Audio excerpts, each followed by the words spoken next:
Hi everybody, I'm here with Hannah, and Hannah teaches Awaken the Dance here Monday mornings at the studio. And we are so lucky to have her because she's going to be talking a little bit about a workshop she's leading called Inside Out.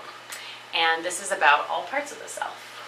Yeah. Hi. So can you tell us a little bit about your workshop and what you're sharing, what you're talking about? Totally. So,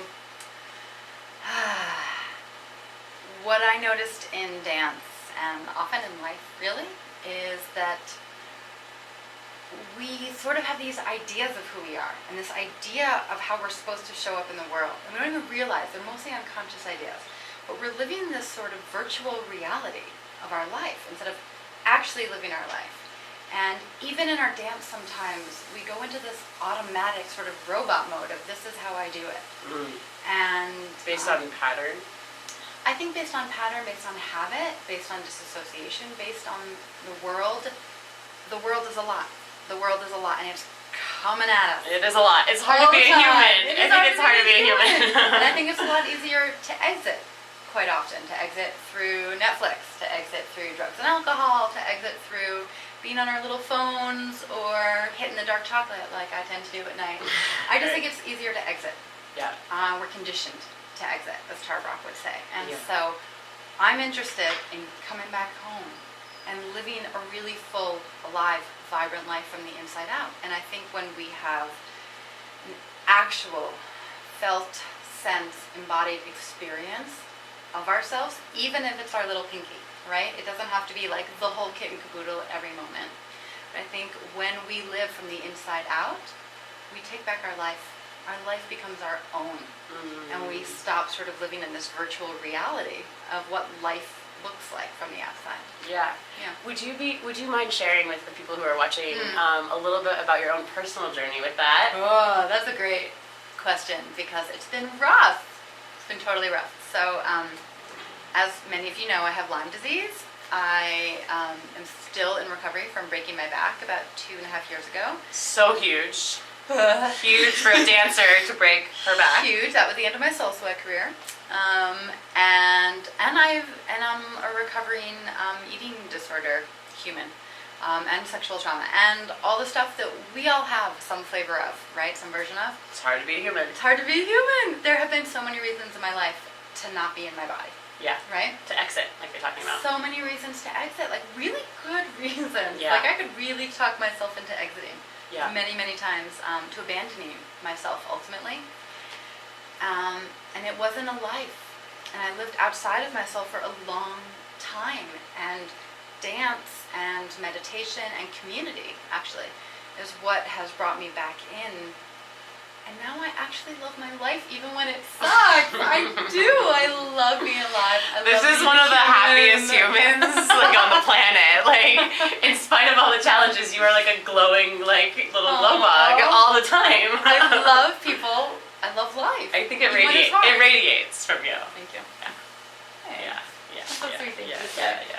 But like, what I like to say is, okay, so you have plantar fasciitis. Okay, so you have chronic migraines. Okay, so you have never felt at home or safe in your body because it doesn't look like some idea of what you think it might look like. Those are all totally valid reasons to exit. And those are better reasons to enter.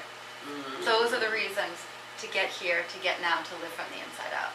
So I say, whatever's going on, whatever the story is of why it hasn't been a good idea to come home, it's time to come home. It's time to come home. And can you share a little bit about how dance, like what dance has to do with that process of returning home, or what it's been like for you or for the people that you work with, because you work with a lot of dancers. I work with a lot of dancers. You ask really good questions. This is really fun. So, dance is actually what has informed my meditation, even more than meditation has informed my dance.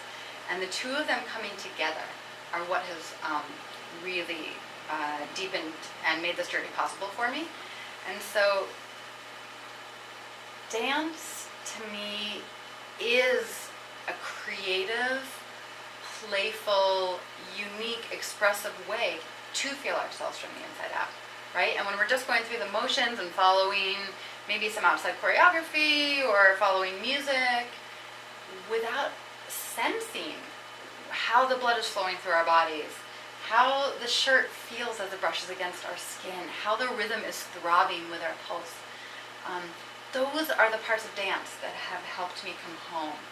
The literal felt experience of being in my body and having that be, yes, pleasurable, and yes, painful, and yes, scary as hell, and rich as hell. Having all of that really has shown me that I can't live any other way, and I don't want to. And when I don't live this way, it's really painful. Like a couple nights ago, my stomach really hurt, and I just wanted out. I just wanted out of this experience of being in a body. And the experience of wanting out was more painful than the stomach ache. And when I could just stay with like, discomfort. There's a lot of discomfort, but my feet feel fine, and the hair on my head feels soft. And when I could use these other tools to keep me here, it felt okay. But I couldn't have gotten there without dance. I couldn't have gotten there without the whole living experience of movement and music and community.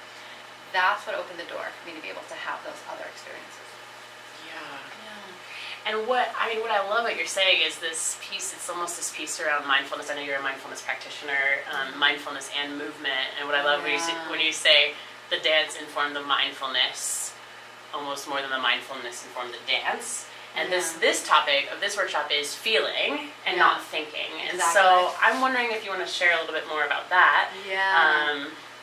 Even maybe from the perspective of your knowledge of a mindfulness practitioner. And Absolutely. It just sounds like it's potent. It's a different kind of knowing that you've really dived into. Absolutely. I was actually just teaching on Monday night at the Shambhala Center about this.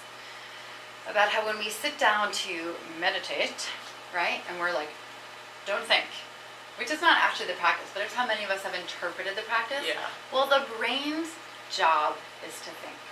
The brain will never not think. That's the brain's job, right? Right.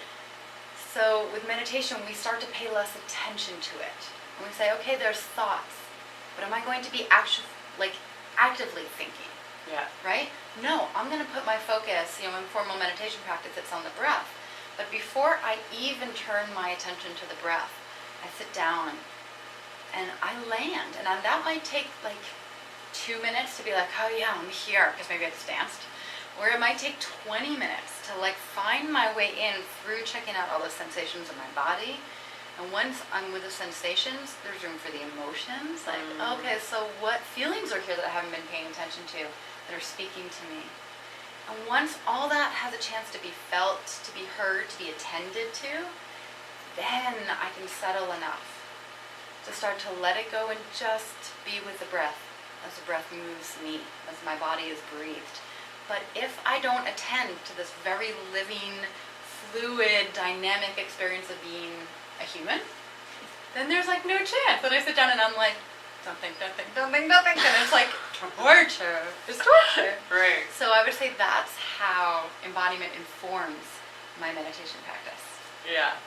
Even as I'm sitting here right now and witnessing you, there's just so much pleasure that you take in your body. There's so much joy as you're sharing. And absolutely. I would just imagine that's a wish that you're extending for the people that are coming to your workshop. Oh my gosh. If I had a superpower and I could give everybody I know or everybody I even pass on the street this little present, and that was what I had to give in this life, it'd be you have a body. Get in it. Pleasure or pain, it's worth it to be here. It's worth it to be here. Yeah. Well, thank you for being here. This has been really wonderful. Is there anything else you want to share with people? Any last minute thoughts? I think I want to say, if hearing all this makes you feel shy about coming to this workshop, that's a really good reason to come. Because everything I do is done with an incredible amount of permission. That's one of the number one feedbacks I get from my dancers is the permission you give for each of us to have our own experience. And so it's a very permissive environment, and it's super gentle. If you've never had a super embodied felt sense of yourself, we're gonna dip our toe in the water to get in there. It's just gonna be very gentle, very gradual. So I'd say if you feel nervous about it, awesome, come anyways. I love that. It's going to be held September 23rd here at Alchemy of Movement between 1 and 3. And if you don't make it, you can check out her dance class. You're teaching right now here at the studio at 9 a.m. Mondays. 9 a.m. Mondays. Yeah. Other places? Soon there will be a Wednesday afternoon class coming probably at the dairy for people, especially who have trouble getting their bodies due to maybe chronic illness, injury, just extra challenges, or just a desire to really be gentle and sweet with your body. And where do they find your blog and all your information? Oh. She does an amazing blog. You have to check it out. Thank you. It's really vibrant. And also you get a playlist every week with the blog, so that's pretty cool. So you go to awakenthedance.com to sign up. Great. Thank you. If you're interested in what we offer here at Alchemy of Movement, you can go to alchemyofmovement.com and definitely check out this upcoming workshop. It's going to be awesome. Can't wait for it. Yeah, thank you.